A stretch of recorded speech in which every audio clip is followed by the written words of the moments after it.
അപ്പം നമുക്ക് നമ്മുടെ ഉച്ചക്കത്തെ ലഞ്ച് വീഡിയോ കണ്ടാലോ? കുറേ ദിവസമായി നമ്മൾ ലഞ്ച് വീഡിയോ ഇട്ടിട്ട്. കുറേ കാരണങ്ങളൊക്കെ ഉള്ളതുകൊണ്ട് നമ്മൾ ഇടാൻ പറ്റിയില്ല. അപ്പോൾ ഇന്ന് അതിന് സമയം കിട്ടി.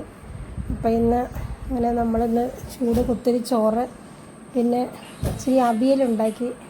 ഇച്ചിരി അവിയലും. നിങ്ങളുടെ അവിടെയൊക്കെ എന്താണെന്ന് പറയണേ. ആരും നമുക്ക് സപ്പോർട്ട് ചെയ്യുന്നില്ല, ആരും നമ്മളെ ഒന്ന് ലൈക്കും ഷെയറും ഒന്നും തരുന്നില്ല കേട്ടോ. അപ്പോൾ എല്ലാവരും ഒന്ന് ഞങ്ങളെയും കൂടെ ഒന്ന് സപ്പോർട്ട് ചെയ്യണേ.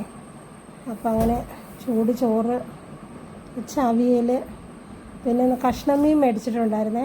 അപ്പോൾ അത് ഒന്ന് കറി വെച്ചു. അതിൽ നിന്ന് തന്നെ 3-4 കഷ്ണം എടുത്ത് പൊരിക്കുകയും ചെയ്തു. അപ്പോൾ അങ്ങനെ പിന്നെ ഇച്ചിരി പരിപ്പ് കറി വെച്ചായിരുന്നു. ഒരു ഒഴിച്ചുകറിയായിട്ട് പരിപ്പ് കറിയും വെച്ച്. ഇത്രയൊക്കെ ഉള്ളൂ. നമ്മുടെ ഇന്നത്തെ കറി ഇതൊക്കെ തന്നെ ആയിരുന്നു. മീൻ പൊരിച്ചതും ഇതൊക്കെ ആയിരുന്നു. പിന്നെ ഇവിടെ എന്നും മഴയാണേ. നിങ്ങളുടെ അവിടെയൊക്കെ മഴയുണ്ടോ? പിന്നെ വേറെ ഒന്നുണ്ട് വിശേഷം? എല്ലാവരും ഞങ്ങളെ ഒന്ന് സപ്പോർട്ട് ചെയ്യണേ. ലൈക്കും ഷെയറും ഒക്കെ തരണേ. അപ്പോൾ അടുത്ത വീഡിയോയിൽ കാണാമേ. ഓക്കെ.